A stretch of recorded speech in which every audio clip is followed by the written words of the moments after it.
Дахин сайн уу? Севнос подкастын ээлжнээ дугаартал чинь надад зочны судал дээр технологийн салбарынхан бол бүгд таних бах. Замирагч маань хүрэлцэн ирсэн байна. Тэгээд энэ дугаараараа бид илүү технологийн салбарт эмэгтэй хүн ямар туршлагуудыг сурч авав. Тэндээс одоо би болон үзэгчтэйгээ зэрэг хамтдаа тэр зүйлсүүдийг сурч авах хүсэлтэй байна. Яг энэ дугаараа өрөөнд.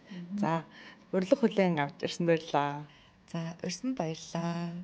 Чамд болон нийт үзэж байгаа одоо хүмүүстээ энэ өдрийн мэндийг хүргэе.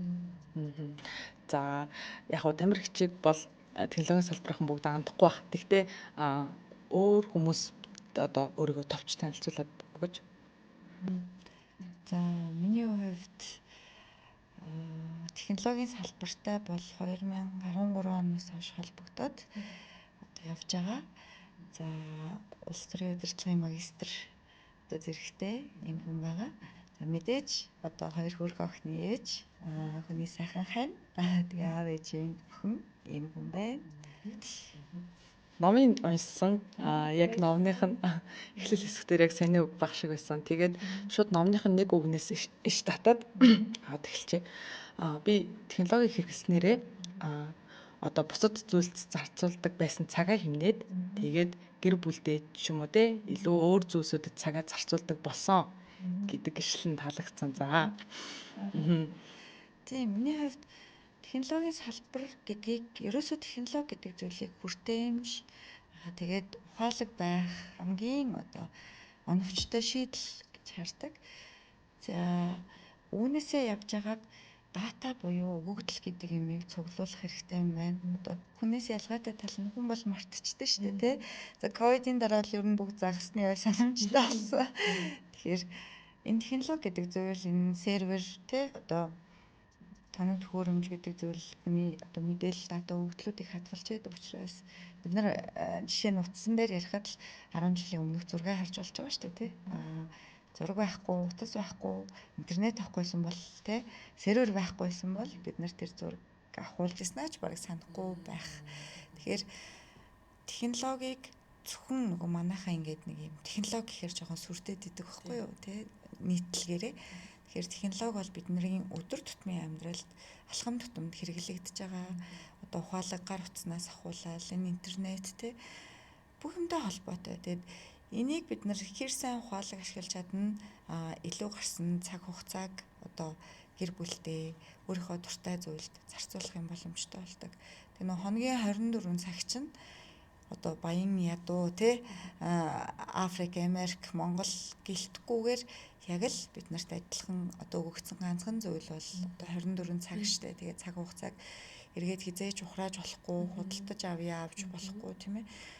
Тэгэхээр энэ цаг хугацаа гэдэг зүйлийг л хамгийн одоо хэмнэж чадж байгаа. Хэмнэхээсээ илүү одоо зарцуулах зүйлд нь ингээд зарцуулж чадж байгаа нэг юм түүл маань бол ялтчгүй технологи болчиход байна. За тэр төлөвлөдөөс нэрлээд өгч болох болов. Яг хувийн одоо зохицуултын хүрээнд гэх юм уу? За яг мэдээж ажил хүргийн хүрээнд ч бас байж болно. Ер нь ямар төлөвлөд илүү таны амьдралын цагийг хэмнээд байна. Бас сонсож байгаа нь хэрэгтэй бах. За мэдээж нөгөө яг уу амьдрал дээр гэвэл зөв хэдэн жилийн өмнө цагаан сараар ингээл ах дүүнэрэндээ зоолох гэж очихдоо уцаар ч ярьж чадахгүй тий. Одоо гэрт нь очивол хизээр хинч мэдэхгүй хүлээгээл тэгэл ирэхээр нэг орж золгож малгал автобустаж яваал те ингэдэг байсан. Одоо л бид нар Америкаас ч нөө Монголоос хаанаас ч 21 аймаг дотроо чамаагүй захимаар холбогдоод те би нэгээ дүрсээ хараал яриад байна уу байхгүй юу гэл жишээ цаг хугацааг хэмнэж байгаа байхгүй юу тэнд. За банкн дээр заавал очиж үйлчлэгээ авдаг гэсэн те очирлол дараал зогсоол одоо л интернет банк гэдэг ч юм уу амьдрал дээр маш олон зүйл байгаа. Бид нар анзаарахгүйгээр тэр урсгал дунд л яваад байгаа. Ажлын хувьд мэдээж CRM, имэйл одоо ERP систем тэгээ маш олон гар утасны аппликейшнүүд ашиглаж байна. Багийнхантайгаа Гэхэд одоо жишээ нь Office 365-ын Teams ашиглаад бид нар албан ёсны албан харилцаагаа тэн дээр явуулж байна.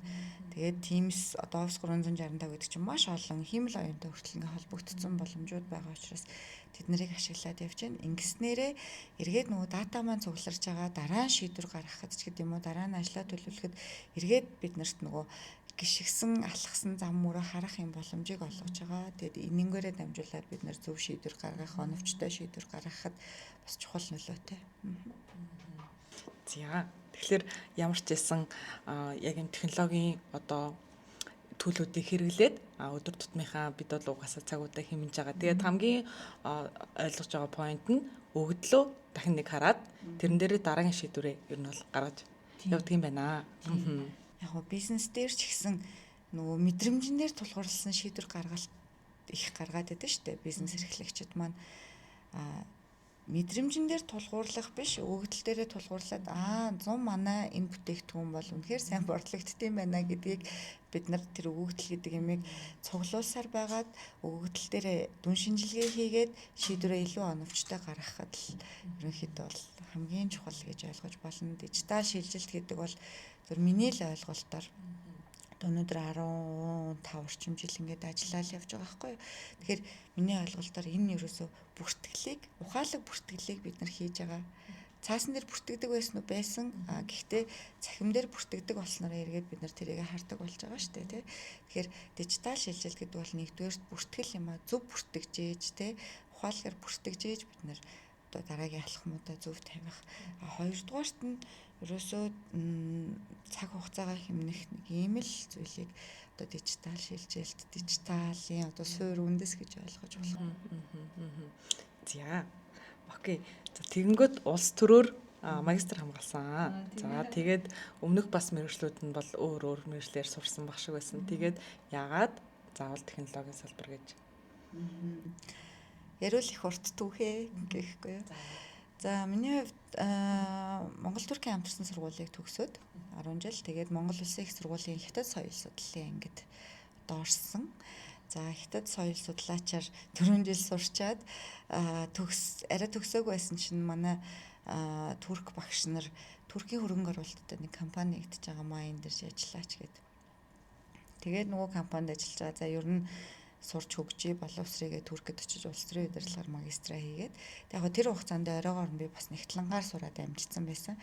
Тэгээд Туркэд төгсөж ирчээд олон улсын сургуульд нэгтлэнгийн ажил хийжсэн чинь энэ баримт гэдэг юм хийгдэх гэж байгаа гинэ. Тэр нь болохоор одоо бидний нөгөө падан, нөтийн падан тухайд нэгтлэн хүн чинь аягүй сайн нөтийн падан мэдчихэж байгаа. Тэгэл энд очил гарын өсөг зуруулаад хувийг нь аваад тэнд хамаг даруулаад дараал ингээл явдаг гэсэн.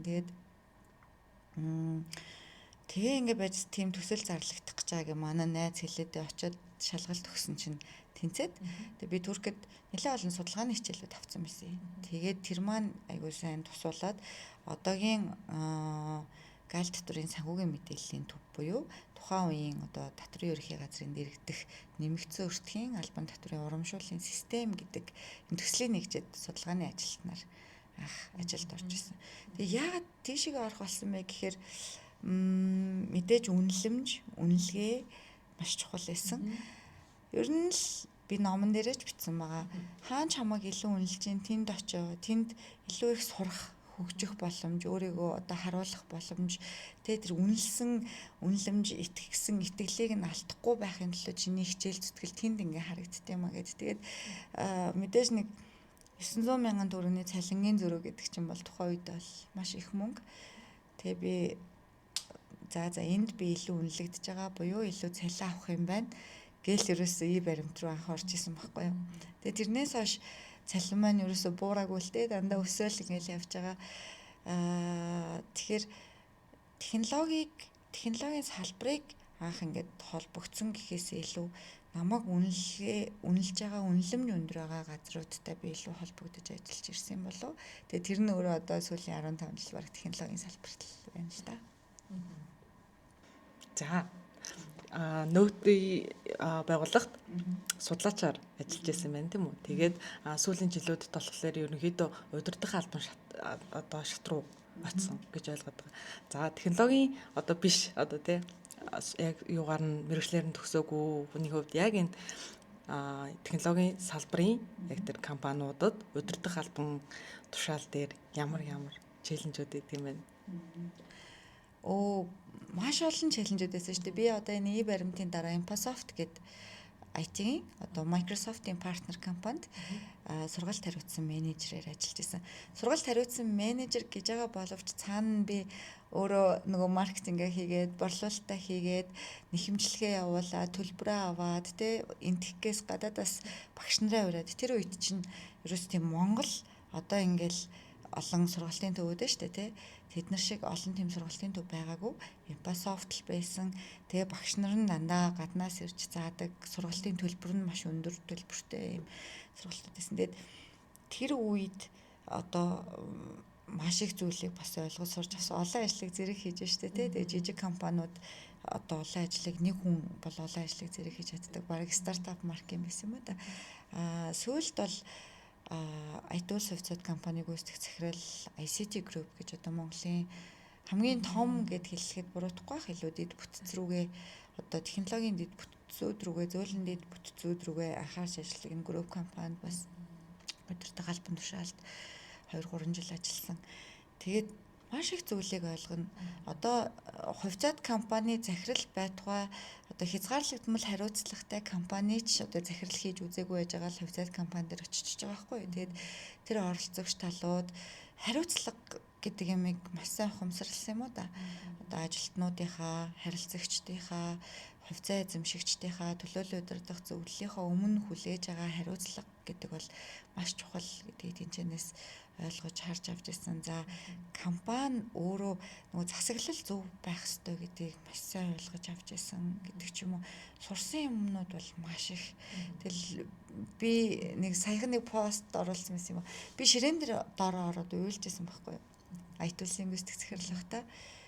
Тэгээд эн чинь хүнтэй харилцна гэдэг чинь юу н хамгийн одоо хэцүү зүйл. Тэгээ хүн болгон өөр хүн болгон өөр ингэсэн онцлог талтай. Тэгээ тэр хүмүүсийн онцлог тохируулаад тэгтээ нэг зорилтын төлөө нэгтгээд ингээ урд нь лид хийгээд одоо авч явна, урайлж манлайлаад авч явна гэдэг бол бас тийм челленж байсан. Тэгээд амжилттай даваад гарсан. Өөрөө маш их туршлага хоригдлуулсан. Намайг одоо яг тэр сонгож хараад итгээд монголчуудын тэр эрүүл мэндийн боловсролын одоо санхүүгийн мэдээллийг найдвартай хамгаалаад хадгалаад ингээд тэрийг хамгаалахын төлөө тууштай байж чадна гэж итгэл үзүүлсэн хүмүүст бол өнөөдрийн өдрийн хүртэл би талархаж явдгийн. Тэгээд сурсан зүйлийг бол тухайн үедээ бид нар ингээд алдчихлаа. За би юун дээр алдчихваа. Ингээх ёстой байсан байж тээ гэл ингээл ойлгоол яваад байдагаас биш яг ингээд нөгөө бичиж тэмдэглэж үлдээхгүй байгаа шүү дээ тий. Тэгэхээр тэмдэглэж үлдээгээгүй болохоор ч тэр юм уу ер нь сурсан маш их байгаа. Гэхдээ яг гол том юмнууд бол хүнтэй ойлголцож, харилцаж одоо тий хүнийг удирдах за шаардлагатай hard skill, soft skill-үүдээ илүү сайжруулж ингэж ирсэн. За яг ингээд технологийн салбарт ингээд ажиллагаад яг технологийн одоо хэлээр ярьдаг гэх юм уу одоо нэг тийм өөр хүмүүс л гэж ер нь хүмүүс яриад байгаа даа шүү дээ. Интроверт гэдэг. Яг тэр хүмүүстэй харилцахад нэлээд челленжтэй гэж ойлголоо.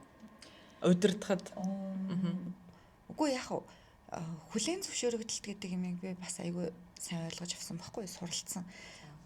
Альва нэгэн одоо нийгмийн харилцаанд, ажлын албан харилцаанд хүлээн зөвшөөрөгдөлт айгүй чухал.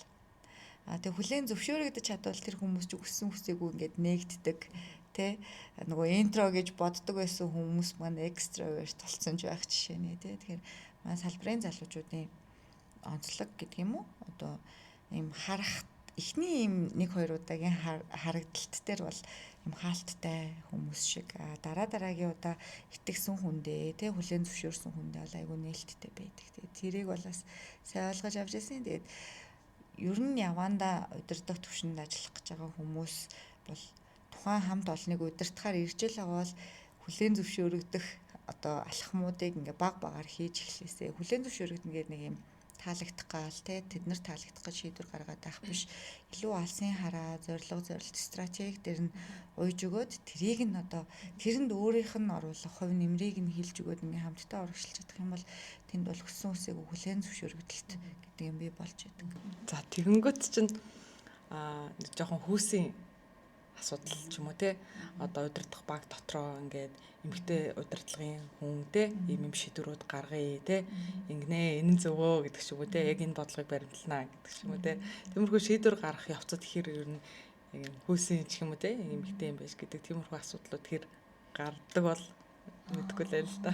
Намайг яг одоо айтуулсын гүйцэтгэх захирлаар тэмлэгдээд ажиллаж байх үед олон эмэгтэй захирал байгаагүй. Цөөхөн байсан. Одоо миний таньдаг нэг хоёрхан агч нар яг удирдах албан тушаал гүйцэтгэх захирлын хэмжээнд ингээд ажиллаж байсан. Тэгээд эмэгтэйчүүд бол бага шийдвэр гаргах төвшөнд за тухайн компани одоо тэр ОЖСМ-ийг тодорхойлох те тэр нэг юм багийн хурал мөрөлт бол ер нь ховорхон байсан. Тэгээд би ер нь бодсон байхгүй яагаад эмэгтэйчүүд ингээд орж ирдэггүй юм бол эмэгтэй захирлууд ийм цөөхөн юм бол үнэхээр хэцүү байдсан байхтай гэд бодож исэн чинь өнөөдрийн өндөрлгөөс харахад надад ерөөсөө би эмэгтэй хүн гэдгээрээ нэг юм одоо ялгуурлан гадуурхагдчихсэн ч юм уу те хаалганы ард үлдчихсэн ийм тохиолдол огт байгаагүй. Огт би тийм асуудалтай тулгарч байгаагүй. Адилхан л ирчүүдтэй энэ тэнцүү үзэл үзэлцэл те хүлээн зөвшөөрүүлэх юмнуудаа зөвшөөрүүлээд хамгаалах юмнуудаа хамгаалаад явж исэн. Тэгээд тийм эмэгтэй хүн болохоор гэдэг юм аагүй. Зүгээр дараа нь тэр хуралд орсны дараа ч юм уу би хитрхи юм деталь юм ярьчлаа та тий арай том зургаар нь харж чадсангүй дээ ч гэдэг юм өөрийгөө голох тохиолдлууд бол байдаг.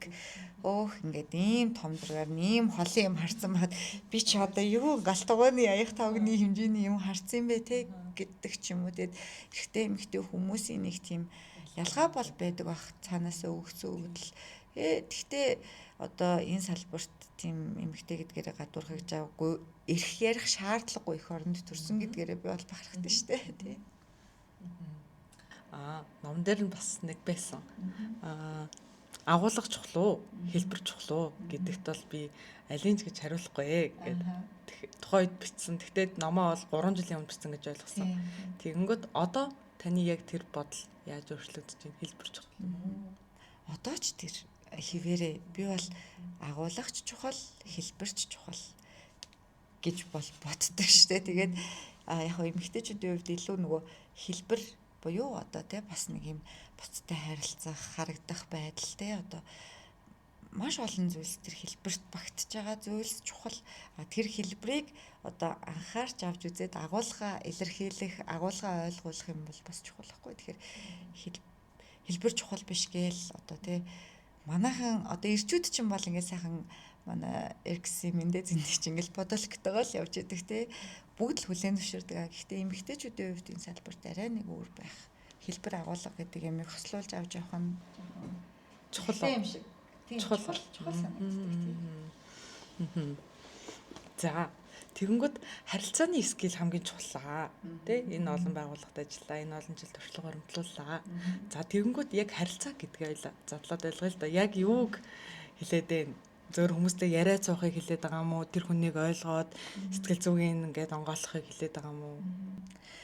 Харилцаа бол ерөөсөө л хүн хоорондын л одоо цахимаар байна уу, биетэр байна уу л ойлголцох тэ нэг юм бие биендээ ойлгуулах, ажил бол ажлаа ойлгуулах, тэ хувийн бол хувийн шалтгаанаар ойлгуулах нэг иймэрхүү юмнуудыг бүгд ингэ хэлж байгаа байхгүй юу? Одоо чатлах хүртэл харилцаа шүү дээ. Тэ харилцааны нэг хэлбэр.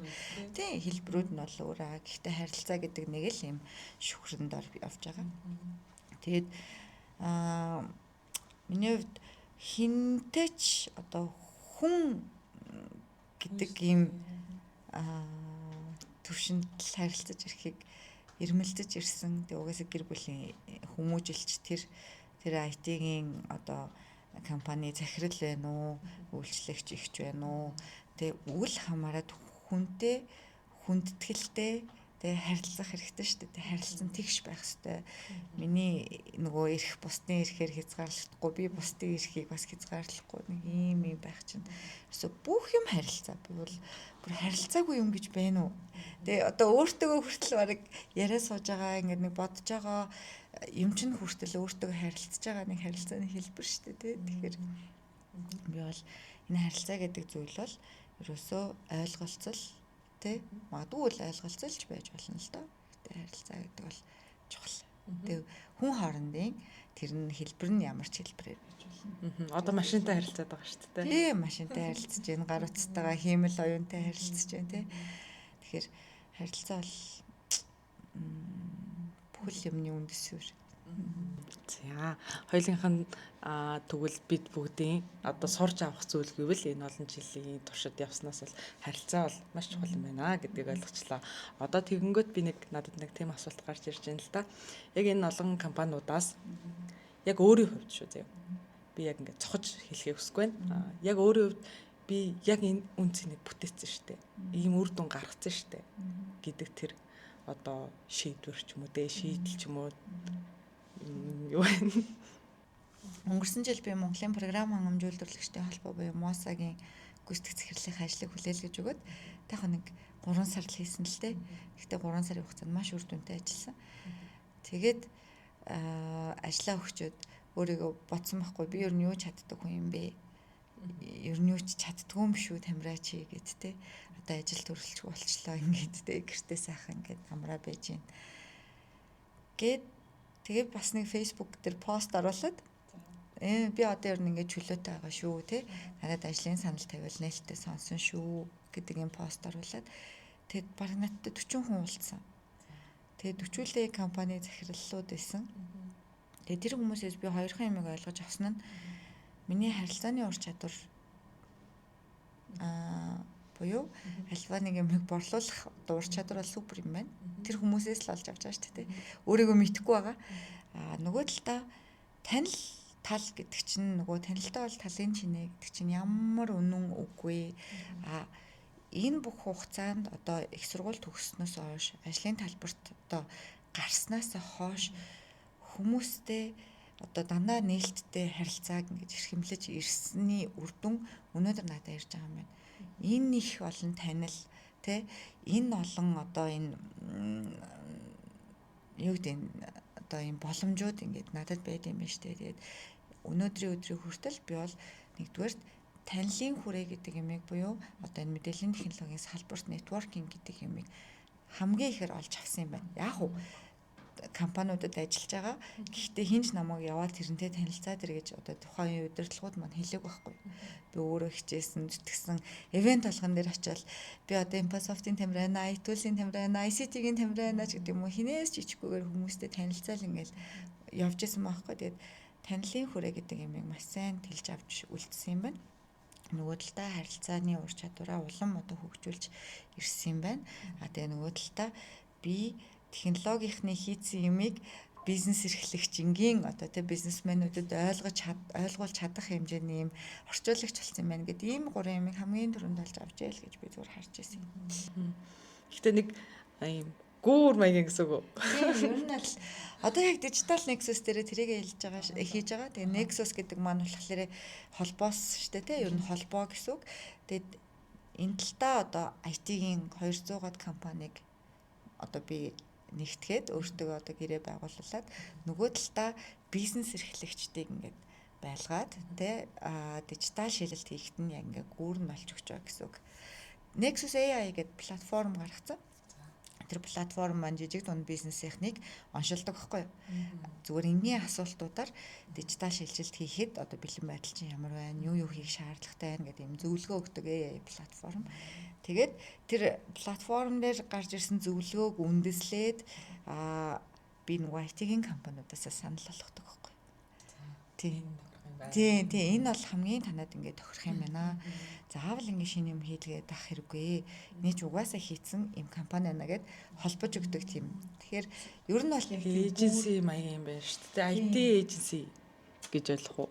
За IT эйженси гэж ойлгохоор бас нөгөө бизнес саналтай консалтинг өгöd байгаа шүү дээ тий.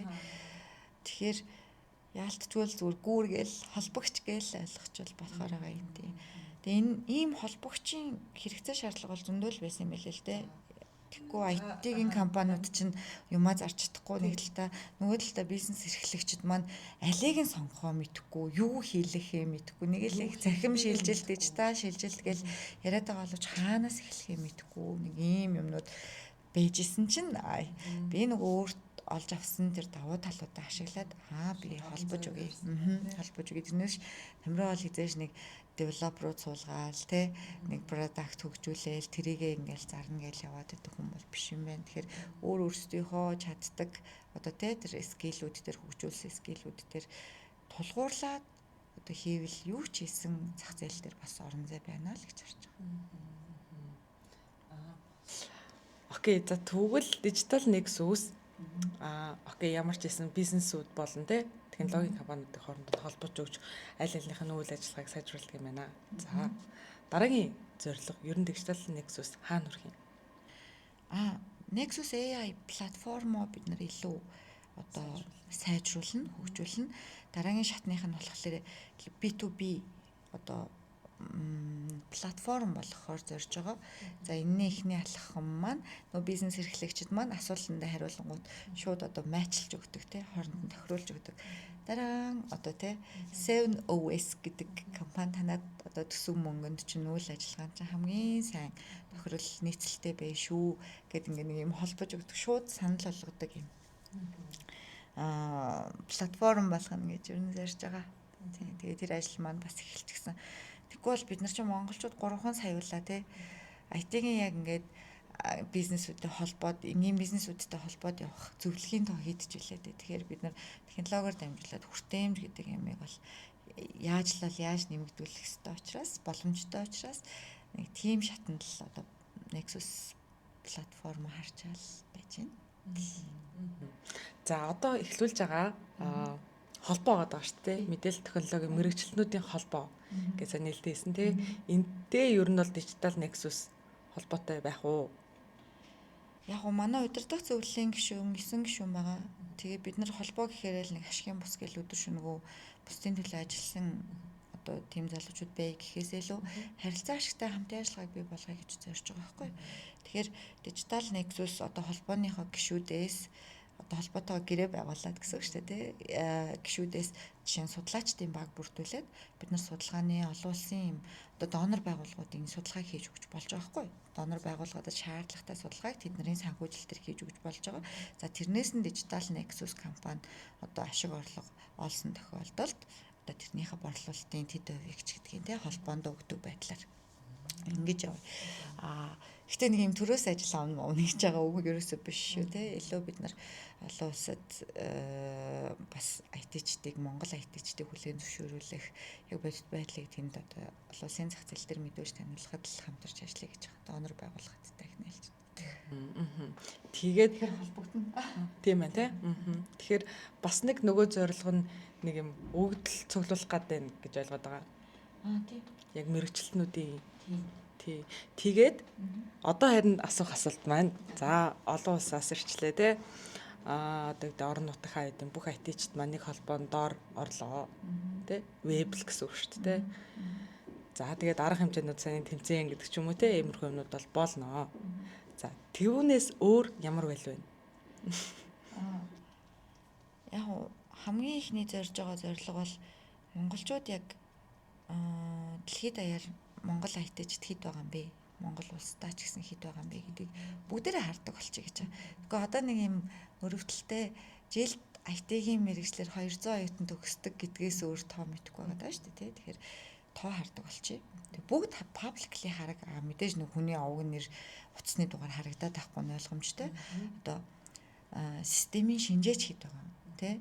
Системийн админ хэд байгаа, сүлжээний админ хэд байгаа ч гэдэг юм. Тэд нарыгаа бол харчдаг болъё. Энийг хараад чадах юм бол монголчууд чинь нийтлэхээрээ дэлхийд ч байсан Монголдоо ч байсан сүлжээгээрээ илүү олоолаа байгаа юм шүү дээ тий. Тэгэхээр хүний нөөцөө ч гэсэн дэлхийд тийм ялгарл үүсгээд сүлжээгээрээ бэлдээ гэдэг юм руу авч.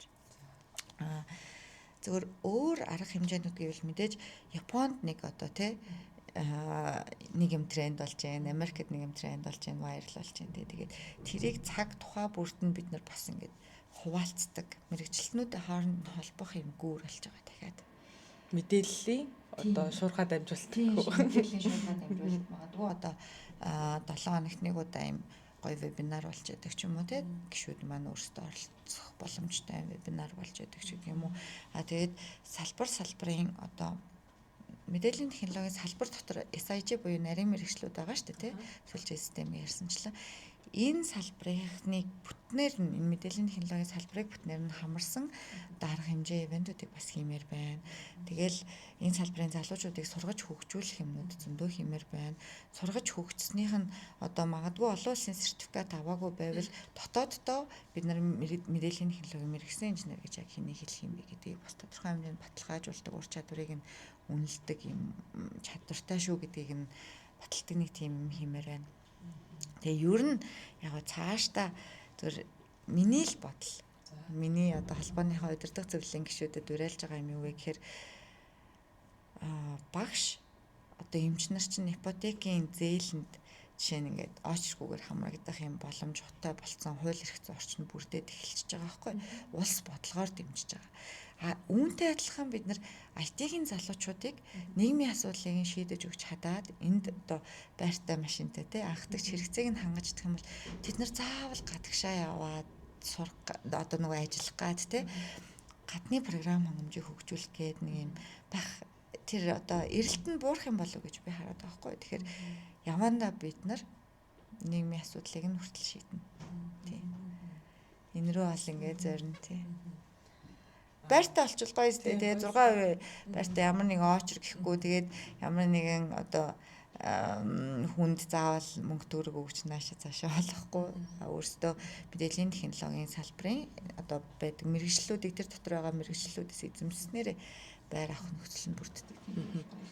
За фантази шүү дээ тий. Энийг одоо гişүүдтэй бол олох нь зорилго шүү дээ. Мөрөөдөхөд мөнгө төлөхгүй. Гэхдээ энэ бол болцсон кейс байхгүй юу? Бид нар эмч багш нар шиг ингээд болгож болох боломжтой гэж харж байгаа. Арай том мөрөөдөж байна.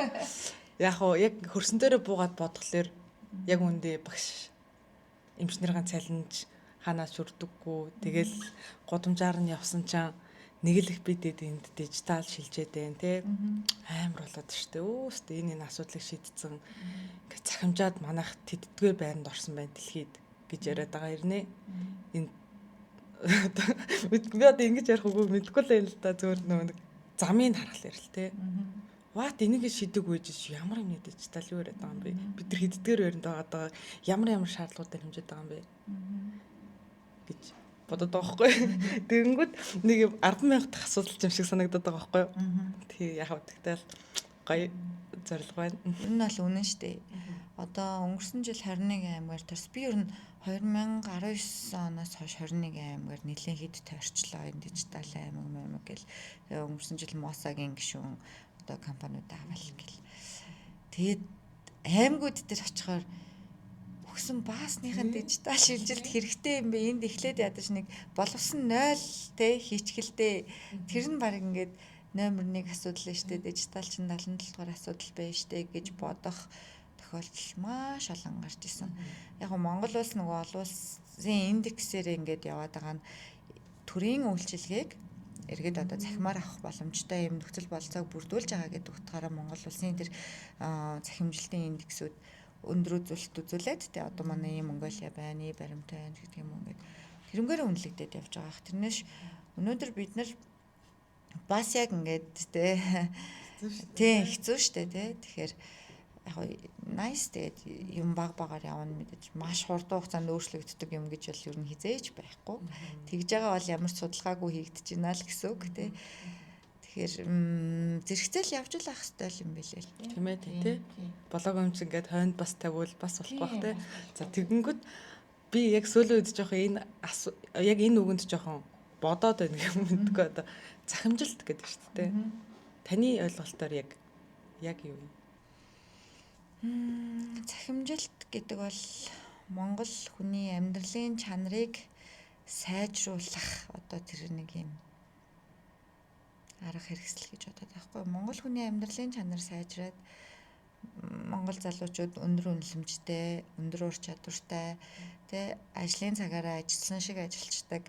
Гэртээ тараад тэ орой нэг юм харанхуй шөнө хоол идээд авахгүй үр хөвгттэйгээ цаг зарцуулаад байж чадхаар хэмжээнд ингээ байхыг л би амьдралын чанар дэвшлэгийн энгийн зүйлс гэж бодож байгаа хгүй. Тэгээд ялчгүй амьдралын чанар сайжирж ивэл энэ цахимжилт гэдэг юм хийгдчихэл байна л гэсэн үг. Одоо би бол тэгтээ сайжирж байгаа гэж боддог. Саяхны нэг жишээ ахгүй өнгөрсөн найдлагын жишээ. Задлангийн эмч, задлан шинжилгээний эмч задлан хийхдээ өөрөө ингээд задлангаа хийгээд бичиж тэмдэглээд ингээд протоколоо хөтлөө за эсвэл ингээд рекорд хийгээд нөгөөдхөө сонсоод шивээд те за одоо ийм нөхцөл байдалтай ингэсэн тэгсэн гээд шивээд 2 цаг суудаг гэсэн байгаа байхгүй юу? Ер нь бол цаг задлан хийн дахиад цаг задлан гэж ярьсан юм а цаг гараа одоо бичин шивэн те тэгээд тэрийг нэг тайлан малин репорт бий болгоно. Тэгсэн чинь манай нөгөө игүүнэ одоо чимээгээ системс гарч ирээд дуу хоолойг шууд текст болгодог юм модель хөгжүүлсэн шүү дээ. Large language модель хөгжүүлээд. Тэгсэн нөгөө задлангийн юм чи яасан гэсэн чинь цаг бичсэн voice-о одоо record-о одоо текст рүү хөрвүүлэх гэдэг нэг л товчлуур дараад нөгөөх нь 1 минутын дотор ингээд бүхэл бүтэн одоо хитэн нүүр ингээд репорт болсон. Тэгээд хинжэнээс илүү үгийг сул үгийг хасах масах гэдэг ингээд сонголтуудаа сул үгнүүдээ сонгоод ингээд хасаад тэгээд тэр хүн нөгөө нэг 2 цаг хийгээд идэг байсан ажлаа нэг 20 минутанд амжуулаад тэгээд гэртээ тараад харьсан байгаа байхгүй юу. Тэгсэн чи хүүхэд нааваатай ажилласаа халагдсан юм уу гэж тэгж асуусан гинэ. Үгүй яасан минь нэг өгсч та дандаа ээлжтэй өдрөө оройтдаг өст өнөөдөр яагаад ирт ирсэн гэнэ. Тэгээ эн чинь ингээд дам дамаа бид нар технологиг ашиглаад нөгөө амьдралын чанар маань сайжирж байгаа гэж хараад байгаа байхгүй юу. Тэгээд тэр эрт очиж гэн ажлаа эрт дуусгачиж гэн хүүхэд амар хаппи байна тий. Тэгээ гэр бүлэрээ тэр магадгүй гадаагараад алхах юм уу хоолоо идчихэд зурагтаа үзээд инээлдээд сууд юм уу тий. Тэгэхээр энэ бол дам нөлөө маш их үзүүлж байгаа. Тэгээ бид нэр анзаарч хэмжиж чадахгүй л байгаагаас биш энэ мэдчлэн жишээнүүд маш их байгаа. Тий. Зарим тохиолдолд илүү ингээ ажил болоод байгаа юмнууд ч байна. Нэг юм их хоёр хийлгээд байгаа ч гэдэг юм уу тий. Одоо энэ эмчнэр дээр тулгарч байгаа багш нар дээр тулгарч байгаа нөгөө SS систем маань нэгдсэн учраас одоо боловсролын learning management системүүдтэй нэгдсэн учраас багш нарын ажил жишээ нь их утгаараа хөнгөвчлөгдөж эхэлж байгаа. Өмнө нь бол нэг SS гэдэг систем дээр шивэл дахиж нөгөө өөрсдийнхөө сургуулийн сонгосон систем дээр шивэл ингээд нэг юм давхартал үсэж яваад идэгсэн юм билээ. Засаж сайжраад засагдаж сайжраад явж байгаа. Амьдралын чанар сайжрах одоо энэ процесс ч өөрөө энэ захим шилжилт гэдэг зүйлийг бас хэлж байгаа гэж хэлмээр байна. Тэгэхээр ер нь яг ойлголохлоор заавал технологи гэхлээрээ технологийн салбаруудынхны дунд ярьж байгаа ойлголт биш. Бүх хүмүүс яг одоо байгаа мэргэжилтээрээ технологийн ур чадварыг ашиглаад илүү цагаан амних тий. Гэт таны сонголт гэдэг үгэн дээр номны яг хамгийн ихний ишлэл орж ирж гин гэж харлаа. За тэгээд одоо ерөнхийдөө ингээд асуултууд маань дуусч байна. Тэгээд илүү одоо та залуучуудаа нөгөө тренд үг байна шүү дээ. Манай залуучуудад хандалтай л яг үг. Залуучуудаа одоо ухаалаг ажиллаж амьдрах уу, эсвэл уламжлалтаар ажиллаж амьдраад өдөр тутамдаа завгүй байх уу гэдэг сонголт бол нээлттэй байгаа залуучуудад. Тэгэхээр илүү ухаалаг одоо ажиллаж амьдрах дээр фокуслаарай л гэж хэлмээр нэг ажиллах нь чухал биш, үр дүн чухал шүү дээ тий. Тэр ажилласны чи үр дүн өндөр гарч ивэл чи ухаалаг ажиллаж чадсан байна л гэсэн үг. Тэгэхээр залуучуудаа ухаалаг ажиллах боломж бол маш их байгаа. Тэгээд сурч суралцаарай. Захиж хэлээ дахиад нөгөө ярилцлагын ихэнд хэлжсэн шиг харилцаа гэдэг бол бүх юмны үндэс суурь шүү. Тэгэхээр өөрийгөө илэрхийлж чаддаг, өөрийгөө ойлгуулж чаддаг, бусдыг ойлгож чаддаг, одоо эмпати буюу бусдын оронд өөрийгөө тавьж чаддаг энэ зөөлөн ур чадвар суралцаасай, бүр илүү сайн суралцаасай гэж хэлмээр байна. Хүн байгаарай гэж хэлмээр байна тийм. Төгсгөлийн үг бол гоё л. Тэгээд нэмж надын зүгээс асуух асуулт. Тамираа ихч ер нь өөрийнх нь хувь хүний карьерийн дараагийн зорилт юу вэ? Зүгээр сэтгэлийн амар амгалантай. Сэтгэлийн амар амгалантай аль болох нөгөө ажил амьдралын баланс гэдгийг өмнө нь ерөөсөй барьж чаддгүй байсан. Тэ баланс байдаг ч юм уу ч гэж хүртэл бодож исэн үе байгаа. Тэгэхээр баланс бол байгаагүй юм билээ. Аль нэг нь л дандаа илүү байсан те. Их багын тэмдэг тавиул ингээд хизэж тэнцүү бол байгаагүй. Тэгэхээр баланслуулна гэдэг чинь өөрөө бас чанга юм байна. Тэгээд яванда бол одоо өөрөө хувийн компанитай нөгөө дээрээ ингэж ярьд юм биш дээрээ дараггүй дэрэгдээ даваа гараггүй гэдэг шиг бас тодорхой хэмжээнд ингээд хувийнхаа бизнесийг эхлүүлээд явж байгаа. Тэгээ тэрийгээ бас дижиталжуулаад платформ гаргацсан байгаа учраас илүү сэтгэлийн амар амгалан гэдэг зүйл рүү фокуслна.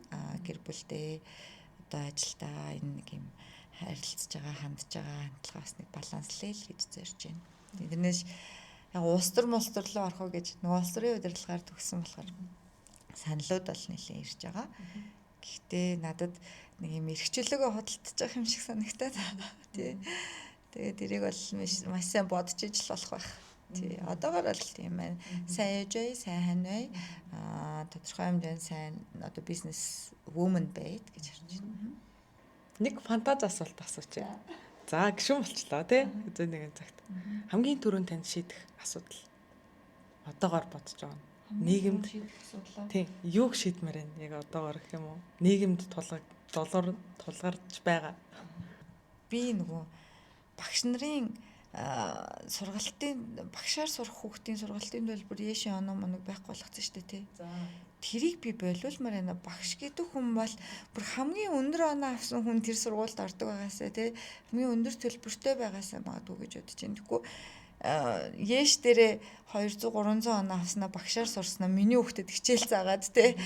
Тэгээ миний хүүхэд тийм үнээр хичээл заалгаж байгаа юм чинь одоо манай ирээдүйн боловсон хүчин ирээдүйн одоо тэр нэг юм тогтолцооны хувьд нэг жоохон сонирн болоод байгаа байхгүй. Тэгэхээр би зүгээр хамгийн түрүүнд улсын хурлын гишүүн болвол энэ хуулийн төслийг одоо өөрчлөхтэй нэг юм энэ хуулийг өөрчлөх, энэ журмыг өөрчлөх ч гэдэг юм уу одоо бичиг сажиг өргөн барих байх уу. Тэгэхэр чи юм уран ойлголт юм шүү. Технологийн салбар хамгийн өндөр цалинтай та өөрөө бас хэлсэн шүү дээ. Мэдээж үнцэнд байгаа газар гэдэг шиг. Тэнд үнцэнд байхгүй байгаа газар тэр мэрэгчлэр сурах хүн байхгүй юм шүү. Багш болохыг чинь сэтгэлээсээ хүсэж байгаа залуучууд байгаа хаа гэж бодож байна те.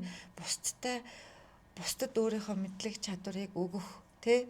Заах ингээд нэг юм бусдад өгдөг хүн олон байгаах гэж би бодож байна. Тэрнээс шүүрхээ яэш дээрээ хичээлээ ихгүй явж байснаа муу оноо авснаа багш болтноо ч гэх юм уу. Тэр бол надад онцгой санагдаж байгаа тий. Тэгэхээр ч нугасаа багш нарын үнэлэмж сайжрахгүй. Яа даа. Одоо энэ үрээд ярилцлага дуусгая. Тэгээд энэ хүртэл сонссон үзэгчдтэй баярлалаа. Тэгээд тийм тамираагчтайгээ дараа нь гоё бүтээлийн ар дээр ч юм уу те гоё зүйлсийн дараа дахин нэг ярилцах өдөр ирэх байх гэж найдаж байна. Тэгээд ажлынхын ажилд нь болон холбооныхын ажилд нь амжилт хүсье. Тэгээд за маш их баярлалаа. Та яг ярилцлаганда урьж оруулсанд. Тэгээд олон залуучууд үзэх бах. Тэг бүгдээрэнд нь амжилт хүсье. Ялангуяа эмэгтэйчүүдтэй гэж хэлэхэд өөрийнхөө гаргасан одоо жижигч гэсэн амжилтыг тэмдэглэж яваарай. Тэр ялалтын тугаа одоо хатгаж яваарай гэж хэлмээр байна. Дараа нь унах үед чинь ч гэдэг юм уу маш том нөгөө толгоор олно шүү гэж хэлмээр байна. За тэгээд дараагийн дугаараар юу сонсомоор байна, надад хамт юу суралцмаар байна, яг Learn Tagline-ийн хүрээнд хамт сурахыг хүсэж байгаа зүйл байвал комент хэсэгт бичээд тэгээд бас харахыг хүсэж байгаа зочин байвал бас бичээрэй. Тэгээд subscribe дараарай. Subscribe дараарай. За баярлалаа.